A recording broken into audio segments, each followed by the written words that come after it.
1, 2, 3.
Terima kasih Bapa di surga yang telah mengizinkan kami menikmati hadirat Tuhan, menikmati, memuji, menyembah Tuhan, dan sebentar lagi menikmati firman Tuhan, menikmati Tuhan berbicara kepada setiap kami. Terima kasih Bapa di surga, terima kasih Tuhan Yesus, terima kasih Roh Kudus. Ambil alihlah ya Tuhan kesempatan ini, biarlah Engkau yang berfirman kepada setiap kami, sehingga setiap kami pada malam hari ini Tuhan sungguh akan terbekali, akan terberkati, dan kami pulang, kami tidak sama seperti kami datang Tuhan. Ada sesuatu yang diubahkan serta ditambahkan dalam kehidupan kami. Urapi hamba-Mu, urapi kami semua di dalam nama Tuhan Yesus Kristus. Haleluya. Kita yang siap menyambut dan melakukan firman Tuhan dengan sukacita, kita sama-sama katakan amin. Amin. Baik, shalom bagi kita semua. Selamat malam. Terima kasih kepada Pak Kesia yang telah meminta kami untuk menyampaikan renungan firman Tuhan pada malam hari ini di tengah ibadah kaum pria integritas. Hidup kaum pria integritas. Haleluya. Coba beri cas kiri kanan dulu dan bagikan, tularkan sukacita, semangat pada kiri kanannya. Haleluya. Iya, puji Tuhan. Haleluya. Ini nih. Bapak Ibu hampir keluar ibu. Udah kebiasaan.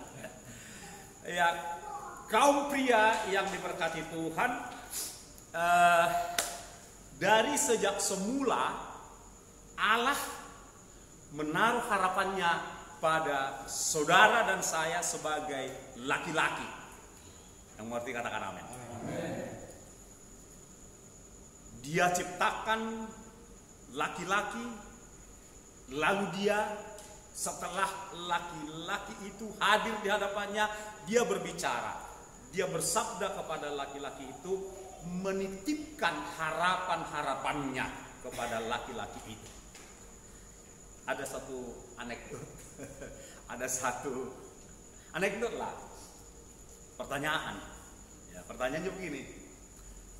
Kenapa Allah menciptakan laki-laki duluan? Kenapa bukan perempuan? Lalu kita pun mungkin akan memberi jawaban yang berbeda-beda. Nah, sebagian menjawab, ya karena memang itu ketetapan Allah. Nah, menjawab secara serius begitu ya.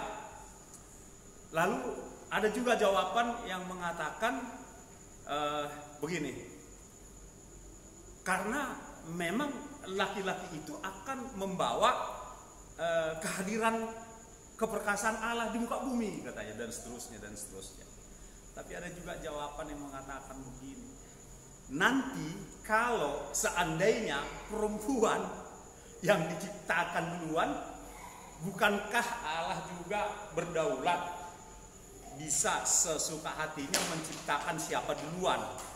Ya bisa saja dia menciptakan perempuan duluan, kenapa tidak? Cuma Allah pikir, karena Allah ini maha tahu, nanti ketika dia ciptakan perempuan duluan, lalu dia menciptakan laki-laki berikutnya, disaksikan oleh perempuan itu, jangan-jangan perempuan itu nanti akan kasih usul kepada Allah. Allah, itu kumisnya kok tipis, boleh nggak ditebelin dikit? Jangan-jangan seperti itu. Atau jangan-jangan ketika Allah menciptakan laki-laki itu dan sudah nampak postur tubuhnya, lalu perempuan itu bilang di samping Allah, berkata begini, Allah bisa nggak lebih maco lagi? Kok standar-standar aja sih badannya dan seterusnya? Atau yang lain-lain, kan begitu. Lalu karena Allah tahu bahwa perempuan ini akan banyak komentarnya nanti, maka Allah tidak mau terganggu. Allah itu ketika menciptakan laki-laki, ya udahlah, ciptakan sajalah duluan laki-laki, nanti perempuan ini belakangan saja, supaya ketika aku menciptakan laki-laki tidak ada yang merecepinya. Itu jawaban orang ketiga. Begitu. Terus ada lagi saudara-saudara, anekdot juga menurut saya. Jadi perempuan ini, ya kan, ribut, recok, kan begitu kan, repet, ya, cerewet terus 24 jam sama suaminya. Suaminya nggak tahan lagi, saudara-saudara. Lalu dia ambil perempuan ini, istrinya ini, dimasukkan ke sumur, ya kan, dicemplungkan ke sumur. Beberapa detik kemudian muncul genderuwo, katanya. Lalu si suami tanya, kenapa kamu?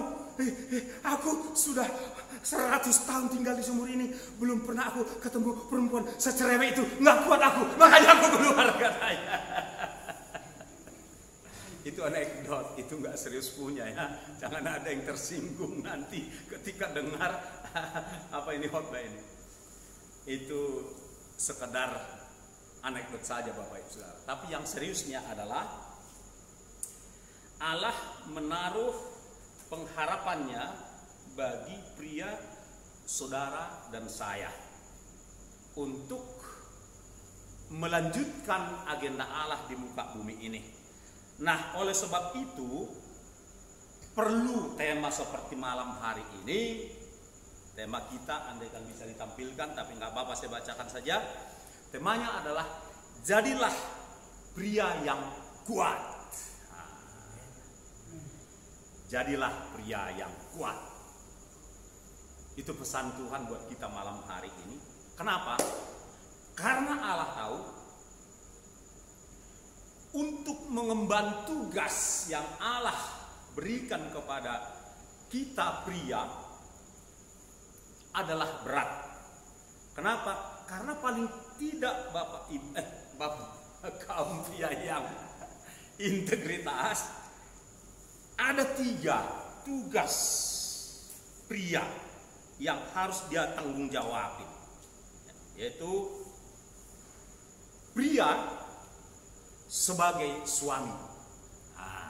Itu tersendiri urusannya, ya kan? Yang kedua, pria sebagai kepala rumah tangga, tersendiri bebannya, kan begitu. Lalu yang ketiga, pria sebagai imam, juga masing-masing punya beban tersendiri. Nah, sebagai suami, wah, saya kira bapak-bapak yang sudah menikah, ya kan, sudah punya pengalaman bagaimana menghadapi istri, kan begitu kan? Kita masing-masing punya pengalaman sendiri-sendiri. Sebagai kepala rumah tangga ada tanggung jawab. Kita juga masing-masing sudah punya pengalaman. Beban yang dihadapi sebagai kepala rumah tangga mencukupkan segala kebutuhan untuk istri dan anak-anak serta seisi rumah. Lalu yang ketiga, beban sebagai imam. Ini paling berat menurut saya, tanggung jawabnya di hadapan Allah paling berat sebagai imam. Nah, Allah tahu ya kaum pria yang integritas bahwa masing-masing 3 beban ini tidaklah mudah. Makanya Allah ya menyapa kita malam hari ini, jadilah pria yang kuat. Katakan amin. Amin. Yuk kita buka dari 2 Timotius 2 ayat 1. Ya. Ini sebagai ayat pembuka bagi kita. 2 Timotius 2 ayat 1. Bila sudah ketemu, kita akan kumandangkan, ya, tidak sekedar membaca tetapi mengumandangkan, ya. Kaum pria yang tidak bawa Alkitab, mari silakan lihat di sebelahnya supaya sama-sama kita mengumandangkan pada hitungan yang ketiga dengan suara yang paling baik sebagai ciri khas dari kaum pria integritas. 1, 2, ya. Sebab itu, hai anakku, jadilah kuat oleh kasih karunia. Boleh sekali lagi, lebih semangat lagi. 1, 2, 3. Sebab itu, hai anakku, jadilah kuat oleh kasih karunia dalam Kristus Yesus. Tulisan Paulus kepada Timotius malam hari ini buat pria integritas. Pesan Allah, pesan Tuhan, ya, buat pria integritas malam hari ini.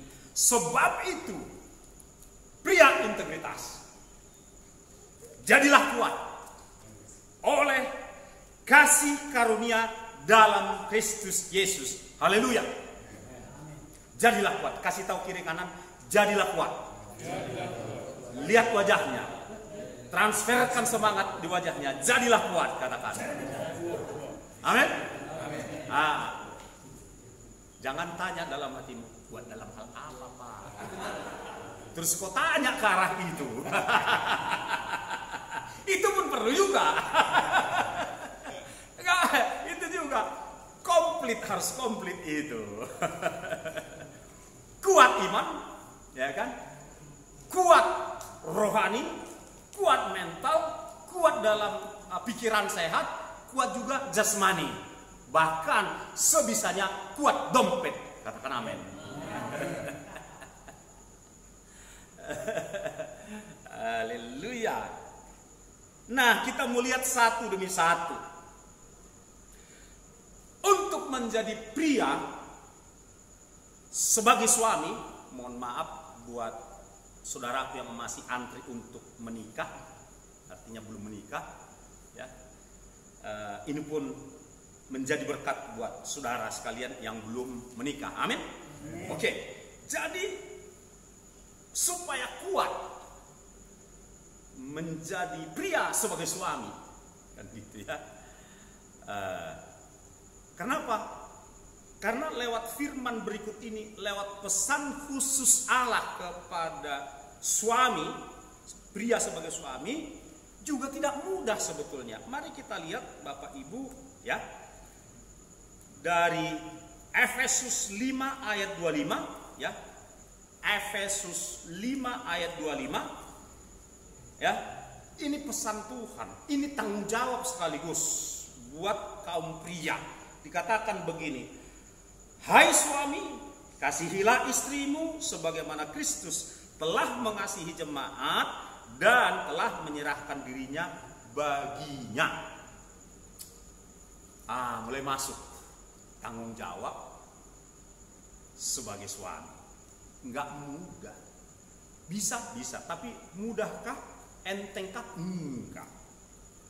Karena ketika perjalanan pernikahan suami istri ini mulai berjalan, tahun pertama, kedua, ketiga, keempat, kelima, dan seterusnya, semakin mengenal sifat suami yang sebenarnya, mengenal sifat istri yang sebenarnya. Ternyata ada sederetan perbedaan-perbedaan yang buat sang suami kurang nyaman, kan begitu. Bahkan bisa menjadi sumber konflik, pertengkaran, perdebatan dalam rumah tangga. Kasihilah istrimu. Iya Tuhan, kalau dia baik-baik kepada saya siap mengasihinya. Kalau dia penurut kepada saya siap mengasihinya. Kalau dia nggak cerewet, kalau dia nggak boros, kalau dia nggak berpihak, kalau dia adil, saya bisa mengasihinya. Kata dunia, kan begitu pria dunia. Tetapi prianya Kristus harus berkata sebaliknya, kan begitu. Walaupun dia cerewet, walaupun dia boros, walaupun dia berpihak kepada keluarganya, walaupun dia dominan dan seterusnya, aku tetap mengasihinya. Itu pria di dalam Kristus. Ya, nggak usah diaminkan dulu karena tidak gampang mengaminkannya. Haleluya. Jadi di sanalah letaknya Bapak Ibu Saudara. Lalu sampai ada 4 ayat yang nadanya sama. Efesus 5 ayat 33. Efesus 5 ayat 33 dikatakan begini. Bagaimanapun juga bagi kamu masing-masing berlaku, kasihilah istrimu seperti dirimu sendiri. Wah, makin berat. Ya kan? Kasihilah istrimu seperti dirimu sendiri. Ini dia. Ini makin berat tanggung jawabnya. Makin tidak mudah. Bisa, tapi makin tidak mudah. Kasihilah istrimu seperti dirimu sendiri. Tanggung jawab atau beban pria yang sudah beristri. Lalu Kolose 3 ayat 19 dikatakan begini. Kolose 3:19, hai suami-suami, kasihilah istrimu dan janganlah berlaku kasar terhadap dia. Diulang lagi, kasihilah istrimu. Ya, perintah ini. Lalu 1 Petrus 3 ayat 7. 1 Petrus 3:7 dikatakan demikian. Demikian juga kamu, hai suami-suami, hiduplah bijaksana dengan istrimu. Sebagai kaum yang lemah, hormatilah mereka sebagai teman pewaris dari kasih karunia, yaitu kehidupan supaya doamu jangan terhalang. Jadi ada 4 firman Tuhan yang bunyinya sama, berarti ada pengulangan. Kalau ada pengulangan berarti itu ada penekanan. Kalau ada penekanan berarti itu penting. Penting harus dituruti dan ditaati. Namun secara jujur tidak mudah, tapi harus, Bapak Ibu Saudara. Itulah ya beban sebagai pria, sebagai suami. Lalu kita lihat yang kedua, beban pria sebagai kepala rumah tangga. Yuk kita buka, Bapak Ibu Saudara. Ada, saya lupa mencatatnya ini, tapi dari Mazmur ya, Mazmur 128 ya. Coba betul ya, Mazmur 128 ayat 1 hingga 4. Betul ya Pak Apen, Mazmur 128 yang ayat ke-1-nya berbunyi berbahagialah, betul ya? Baik. Saya akan bacakan saja buat kita biar agak lebih cepat. Demikian. Bapak ikuti Mazmur 128. Berbahagialah setiap orang yang takut akan Tuhan, yang hidup menurut jalan yang ditunjukkannya. Ayat 2. Apabila engkau memakan hasil jerih payah tanganmu, berbahagialah engkau dan baiklah keadaanmu. Ayat 3. Istrimu akan menjadi seperti pohon anggur yang subur di dalam rumahmu, anak-anakmu seperti tunas pohon zaitun sekeliling mejamu. Ayat 4. Sesungguhnya demikianlah akan diberkati orang laki-laki yang takut akan Tuhan. Isi daripada firman Tuhan ini adalah berbicara tentang tanggung jawab seorang suami, tanggung jawab seorang ayah dalam rumah tangga. Ya, dalam rumah tangga dikatakan pesannya di sini dalam ayat 1, berbahagialah setiap orang di sini adalah laki-laki yang takut akan Tuhan.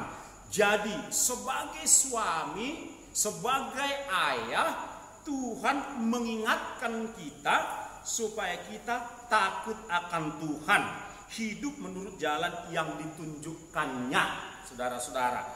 Ayat 2, apabila engkau memakan hasil jerih tanganmu, artinya apabila engkau bekerja dengan betul, apabila engkau menghasilkan duit, kan begitu ya, apabila engkau mendatangkan berapa bahan pokok ke rumah, begitu kan, apabila engkau mencukupkan segala kebutuhan di dalam rumah tanggamu dengan bekerja menggunakan tanganmu sendiri, kan begitu ya, dia katakan apabila engkau memakan hasil jerih payah tanganmu, berarti seorang suami ya, seorang pria dalam kapasitasnya sebagai suami dan ayah punya tanggung jawab untuk menghidupi keluarga. Dan ini tidak mudah, Bapak Ibu Saudara. Kalau di zaman kita ini ada yang harus bekerja karena peraturan di kantornya, bekerja sampai dengan jam 8 malam, ada itu. Dia harus selesaikan dulu laporan ini, saudara-saudara, dan dia harus bekerja, sementara sebagian temannya udah pada permisi, saya duluan, Pak Agus, saya duluan, Pak Markus, udah gitu-gitu kan bahasanya di kantor. Dia harus menyelesaikan pekerjaannya. Itu di zaman kita sekarang demi tanggung jawab menghidupi rumah tangga, menghidupi istri dan anak dan seisi rumah. Kalau di zaman dulu dan di daerah pedesaan barangkali seorang pria yang sudah beristri dia harus bangun jam 5. Kan begitu, bangun jam 5 lalu membangunkan anak-anaknya supaya anak-anaknya mulai lepas kerbo, supaya kerbonya makan, supaya ternaknya makan dan seterusnya. Jam 5 sudah pergi ke ladang atau ke sawah. Kan begitu. Tanggung jawab sebagai pria yang sudah beristri dan punya anak tidak mudah, Bapak Ibu Saudara, ya. Namun dikatakan oleh Tuhan di sini ya, ayat 3, istrimu akan menjadi, kalau seorang pria yang sudah berumah tangga bekerja keras untuk menggunakan tangannya itu, maka hasilnya di ayat 3 dikatakan istrimu akan menjadi seperti pohon anggur yang subur di rumahmu. Pohon anggur yang subur ini, kalau saudara bayangkan pohon anggur yang subur berarti segar dia, daunnya hijau lebat, kan begitu kan, ya kan.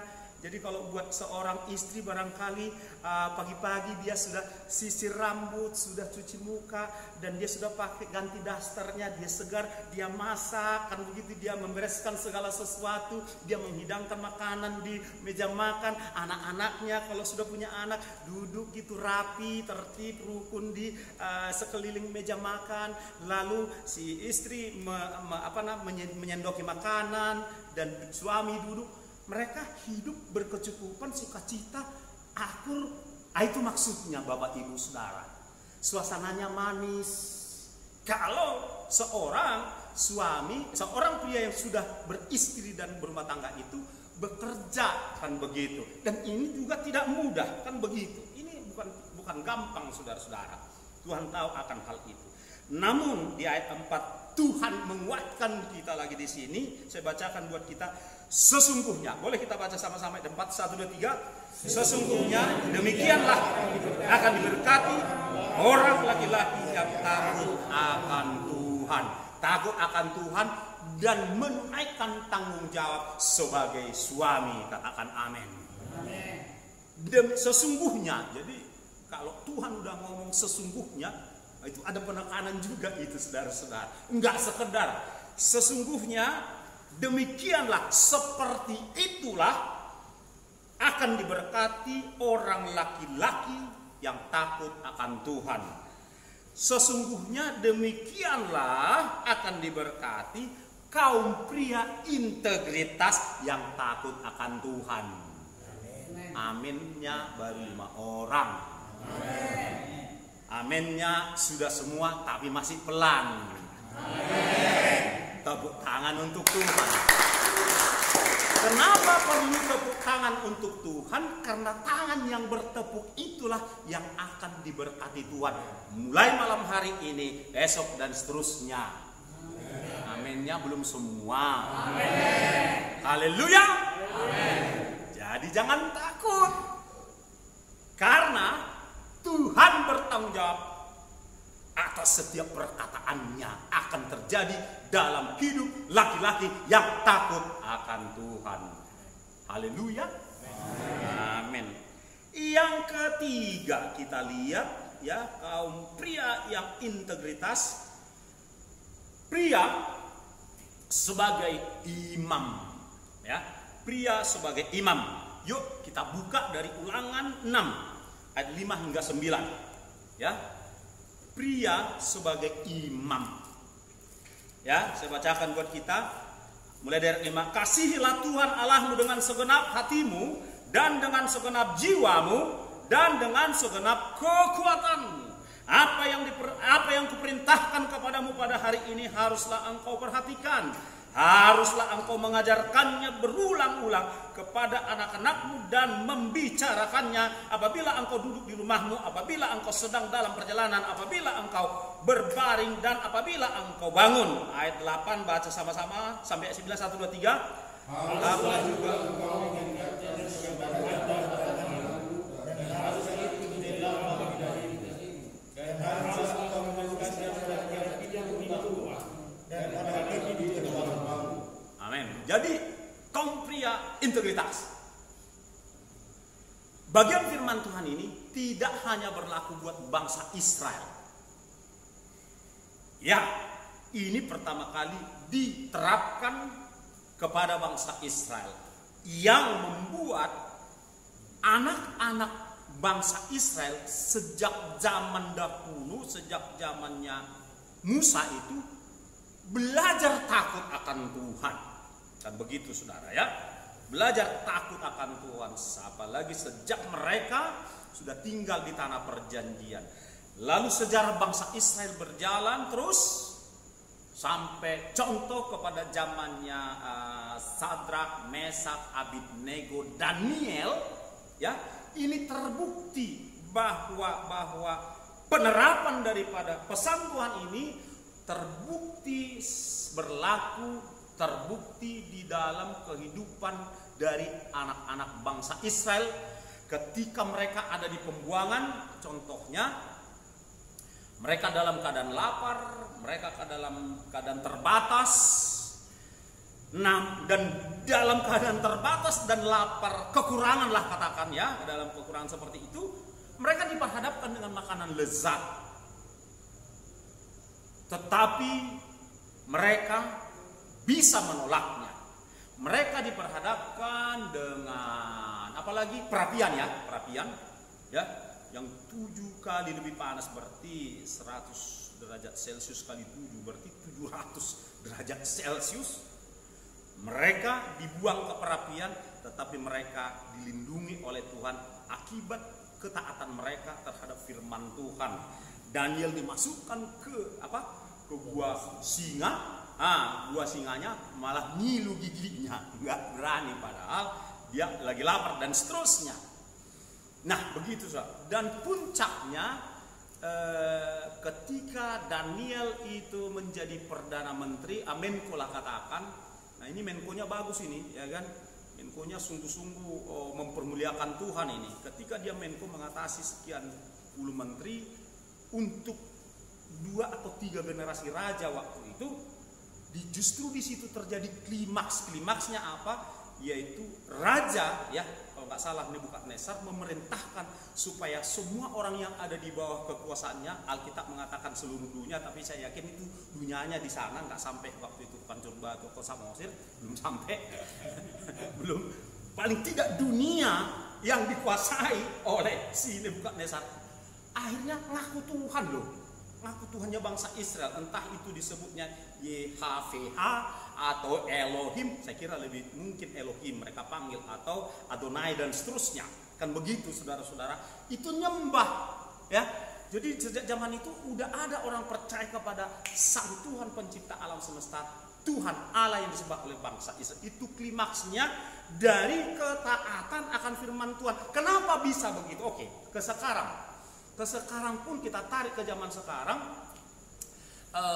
semua teknologi tinggi itu yang kita gunakan itu diciptakan oleh bangsa Israel, keturunan Yahudi, kan begitu Bapak Ibu Saudara. Listrikkah, mesin-mesinnya kereta api kah, pesawat terbang kah, dan seterusnya itu ditemukan oleh keturunan bangsa Israel. Apakah mereka lebih jenius, diciptakan berbeda sel saraf? Enggak. Karena sel saraf itu sama. Mulai dari Adam, semua keturunannya sampai utama tentu ketekunan mereka. Dan yang utama adalah karena Tuhan mengingat janjinya kepada mereka. Jadi bukan karena mereka, kok mereka sih bandel. Bahkan yang sebenarnya sampai hari ini Israel itu anti Yesus. Yang percaya Yesus hanya orang Kristennya, kalau non Kristennya di sana anti Yesus. Tetapi Allah terikat dengan janjinya kepada Abraham, di mana di sini kita lihat, saudaraku, kasihilah Tuhan Allahmu. Saya kembali kepada intinya. Kenapa itu bisa terjadi? Karena bapak-bapak, suami-suami di keluarga mereka, khusus yang takut Tuhannya ya, khusus yang takut Tuhan. Karena banyak juga mereka ateis, jadi kita ngomong apa adanya. Tapi bagi bangsa Israel yang takut akan Tuhan dan percaya kepada Allah Abraham, Ishak dan Yakub, yang percaya kepada Allah yang diperkenalkan oleh Musa, mereka menerapkan ini. Ya, ini menarik ini. Kasihilah Tuhan Allahmu dengan segenap hatimu dan dengan segenap jiwamu. Ya, ada kata segenap di sana. Jadi setiap kata ini ada bobotnya Bapak Ibu Saudara. Ya, kasihilah ya. Tentu kasihi di sini bukan eros, bukan filia, tapi agape, kan begitu kan? Agapeilah kepada Tuhan Allahmu dengan segenap hatimu, dengan segenap jiwamu, dengan segenap kekuatanmu. Apa yang kuperintahkan kepadamu pada hari ini haruslah engkau perhatikan. Nah, ini terus-menerus diajarkan kepada anak-anak orang Israel. Yang 7, haruslah engkau mengajarkannya berulang-ulang kepada anak-anakmu dan membicarakannya apabila engkau duduk di rumahmu, apabila engkau sedang dalam perjalanan, apabila engkau berbaring, dan apabila engkau bangun. Buat kita sekarang ini sangat amat harus. Begitulah kira-kira. Karena tantangan kita zaman ini dengan tantangan mereka waktu itu, saya kira tantangan sekarang lebih banyak. meski ininya ancaman persekusinya berbeda.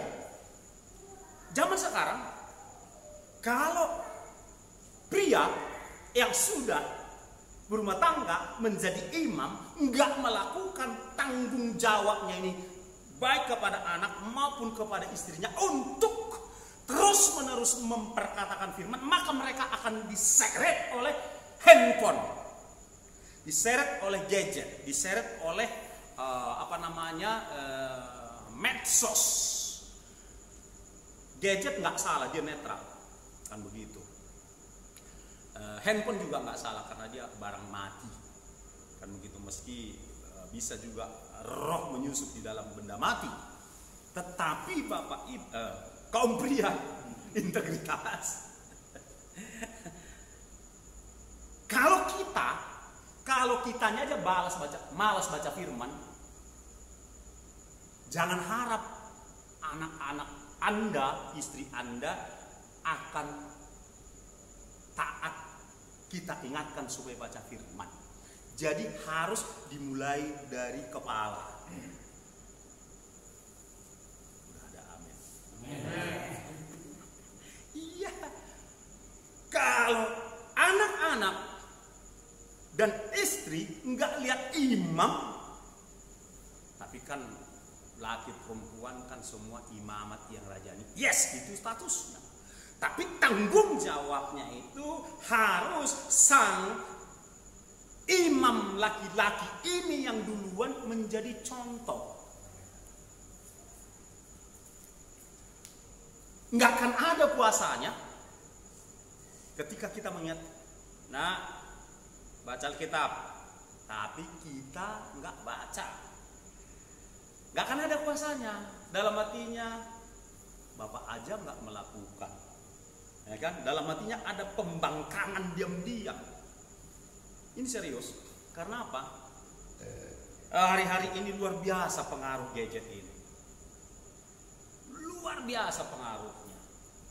Begitu kita bangun, kalau nggak kuasai diri, kita akan buka handphone, lihat status Facebook, lihat berita-berita yang masuk di WhatsApp dan di grup-grup kita, lihat YouTube. Kalau YouTube-nya YouTube khotbah, kalau YouTube-nya tentang ini dan itu, maka sangat sedikitlah waktu kita menyerap firman Tuhan. Lebih banyaklah waktu kita menyerap informasi yang banjir. Informasinya kan banjir, khususnya 10 tahun terakhir ini. Ya, begitu beralihnya orang dari handphone biasa ke Android, luar biasa banjirnya informasi. Luar biasa, terlalu bahkan berlebihan informasi itu. Yang kalau kita nggak kendalikan diri, kita akan lebih banyak menikmati informasi-informasi ini yang dari dunia daripada informasi yang dari sorga.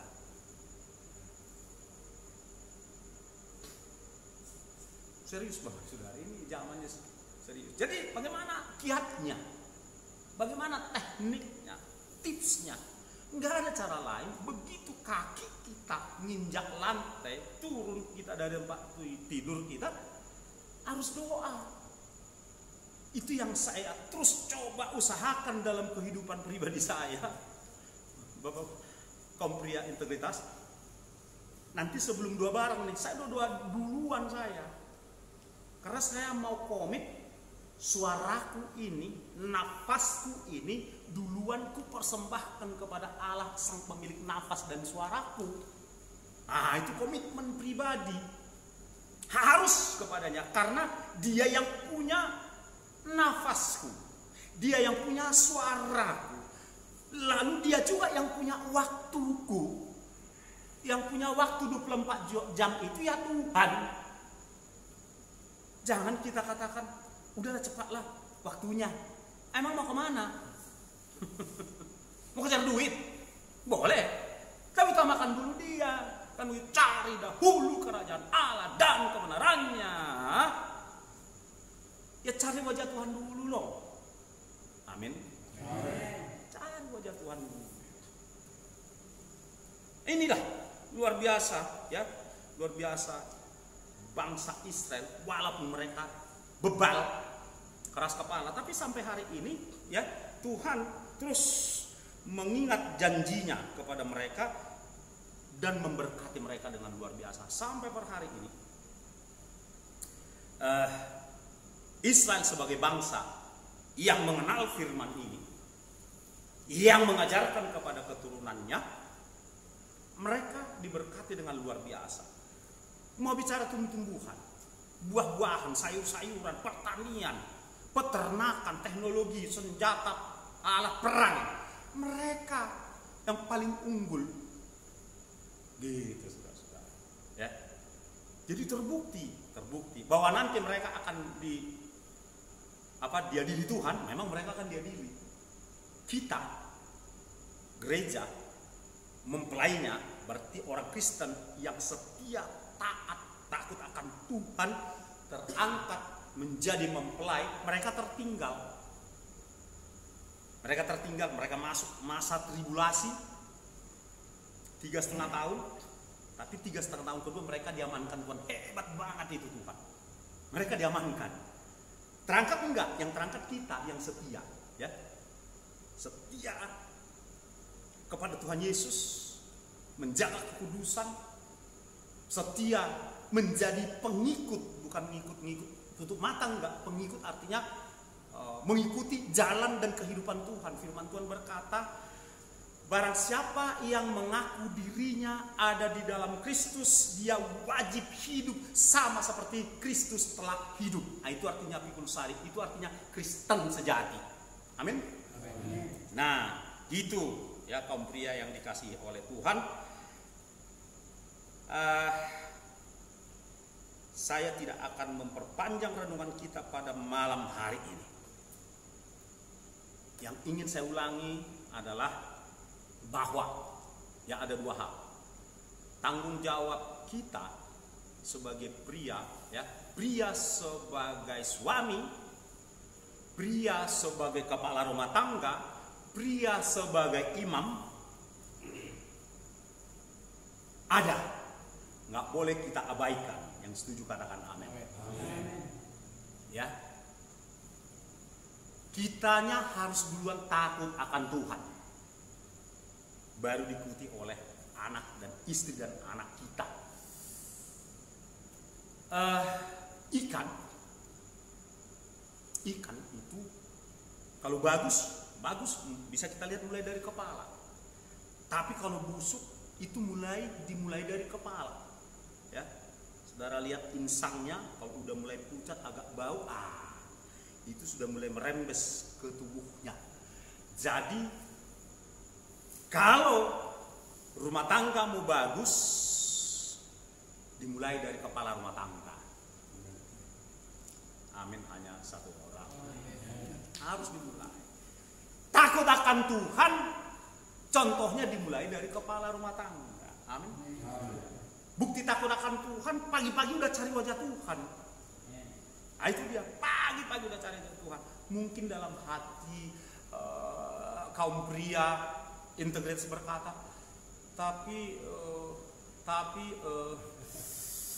dia kok nggak diingatkan, kan begitu? Ini kan nggak ada dia di sini. Ya, masa khotbahnya untuk saya aja, untuk kaumku aja. Buat mereka mana ada nanti waktunya, nggak usah takut. Ini bukan berarti berat sebelah, cuman yang laki-lakinya, yang prianya, yang dikasih beban, yang diingatkan. Enggak, ada waktunya buat mereka. Haleluya, jangan takut ya. Terakhir, ini sekedar tips ya, sekedar tips sebagai suami lah, sebagai suami. Berarti kalau suami ada istri kan begitu. Sebagai suami, saya mendapatkan ada tipsnya 3B. 3B, wah cantik ini ya. Yang pertama, berjalan 2 mil. berjalan 2 mil aja. Ini resep yang paling kuat dalam pengalaman pribadi saya. Artinya apa? Orang di sekitar kita atau istri nuntut ini itu harus begini begitu, ya kan? Udah, lakukan lebih daripada yang dimintanya. Gitu aja. Lakukan lebih daripada apa yang dimintanya. Piring ini kok nggak dicuci? Udah, jangan hanya cuci piring, sapu rumah, pel rumah. Hilangkan itu raja Batak itu. Dalam kerajaan Kristus harus dihilangkan itu. Udah gitu aja.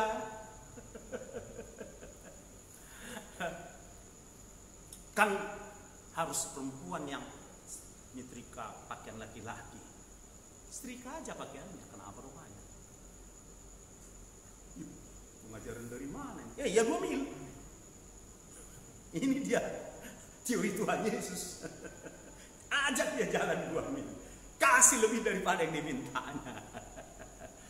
Gampang? Enggak. Siapa bilang gampang? Tapi sukacita karena kita tahu kita melakukan untuk Tuhan, bukan untuk dia. Sukacita. Masih terus juga akan berhasilkah dia kokoteko belum tentu. Namanya poltop. Polisi Toba.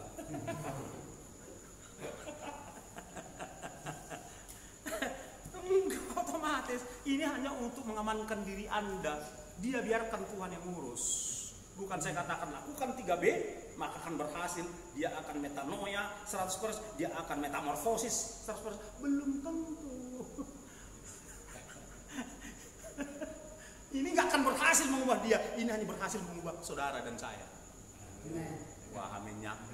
Udah hampir semua, cuma pelan. Yang kedua, banyak-banyak berdoa dan penyembahan. Orang teka-teka kurung itu kota Kuraya kan datang siapa Rusia katanya kan dari helikopter, dari pesawat terbang, lalu datang mereka kata udah orang kata-kata kurung hampir perang dunia ketiga, kata-kata sudah jangan disambut, gencatan senjata aja, masuk kamar ambil gitar, berdoa penyembahan bersamamu.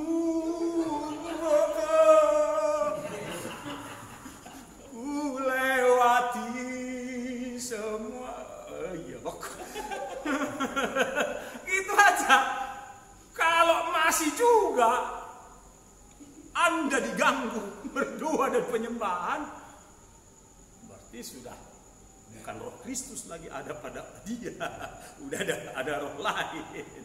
Tapi kalau terjadi ya sudah, tetap aja nggak akan tahan iblis dalam hadirat Tuhan kalau ada iblis datang.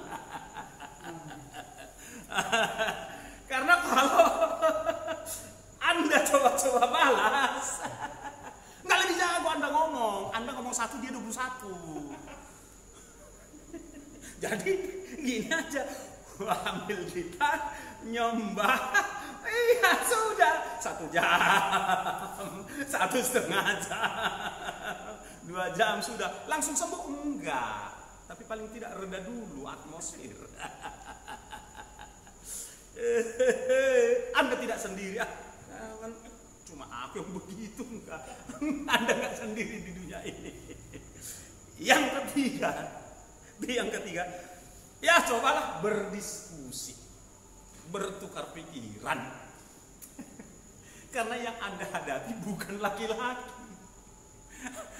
adalah perempuan yang lebih dominan, dikuasai emosi. Jadi coba aja pelan-pelan, ya, pelankan temponya. Maksud saya kan gini, ya tapi kan udah, ini belum selesai dijelaskan. Maksudnya gini, sabarlah dulu. Gini, jadi maksud saya tadi, kenapa saya cuci dulu piring ini duluan daripada nyapu. Jelaskan baik-baik. Sekalian kiat untuk membuat tempo dia agak mereda. Gitu. Kalau enggak, volumenya dari 5, 7, 10 nanti. tinggi. Jadi mainkan wibawa sebagai imam itu ada pengurapan pada diri Anda sebagai imam. Jadi ada hikmat, itu hikmat dari Tuhan supaya agak ada perlambat temponya. Jangan ikut cepat. Enggak akan kalah. Anda tidak akan kalah menang cepat. Agak pelankan, lembutkan, turunkan volumenya. Jadi 3B ini coba diterapkan, ya, khusus yang poin pertama tadi, pria-pria sebagai suami, ya, berjalan 2 mil, banyak berdoa penyembahan. Yang ketiga, ajak berdiskusi, bertukar pikiran supaya dari bertengkar berubah suasananya jadi bertukar pikiran. Ada amin? Haleluya. Memang ya saudaraku yang dikasihi oleh Tuhan, janji nikah itu diuji bukan dalam keadaan mulus, tapi dalam keadaan gak enak.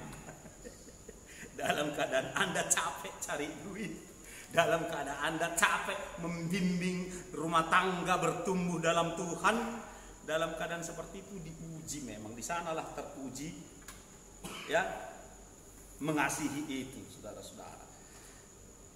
Sebagai penutup, saya bersyukur kepada Tuhan ketika istri saya masuk rumah sakit sebelum COVID itu, jadi 2020 awal, ya, Februari. 2 kali dia masuk rumah sakit. Pertama di rumah sakit yang di jalan namanya, dekat Seberangkari, nggak usah saya sebut namanya. Pulang ke rumah 3 hari ada sesuatu yang kambuh. Jam 4 pagi saya bangunkan, ada saudara kita yang punya mobil, lalu kami berangkat ke sana jam 4, lalu tangani di sana dengan baik. Lalu dari sana kami diperintahkan ke rumah sakit yang di daerah arah ke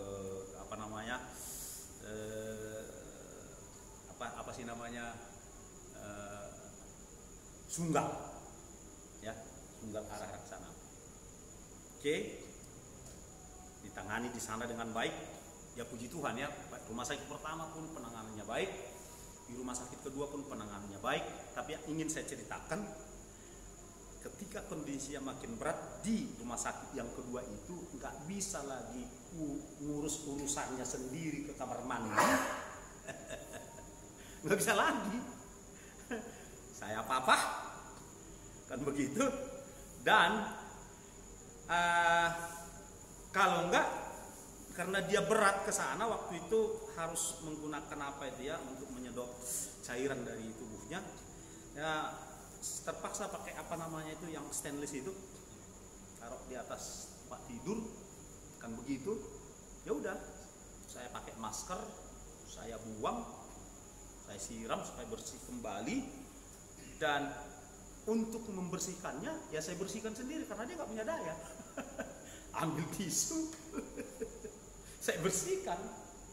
Dan saya bersyukur Tuhan, ya katakanlah dalam tanda kutip tes, kan begitu kan, tes saya. Dan Tuhan yang ngetes, Tuhan yang kasih kekuatan, kemampuan, saya lakukan dengan baik. Saya bersyukur sampai di titik itu saya diuji Tuhan, kan begitu. Betul nggak? Ya, bilang waktu pernikahan aku mencintai engkau dalam keadaan sehat, sakit, susah, senang, miskin, kaya. Tes sikit kata Tuhan, tes. Puji Tuhan, dengan ikhlas saya lakukan. Bapak Ibu, ya saudara yang dikasih oleh Tuhan. Jadi memang ada masa di mana cinta kasih kita terhadap keluarga kita tidak gombal, akan diuji Tuhan kemurniannya. Dan berkat buat saudara di dalam Mazmur 128 tadi, diberkatilah laki-laki yang takut akan Tuhan. Takut akan Tuhan berarti takut juga melanggar janji pernikahan, kan begitu.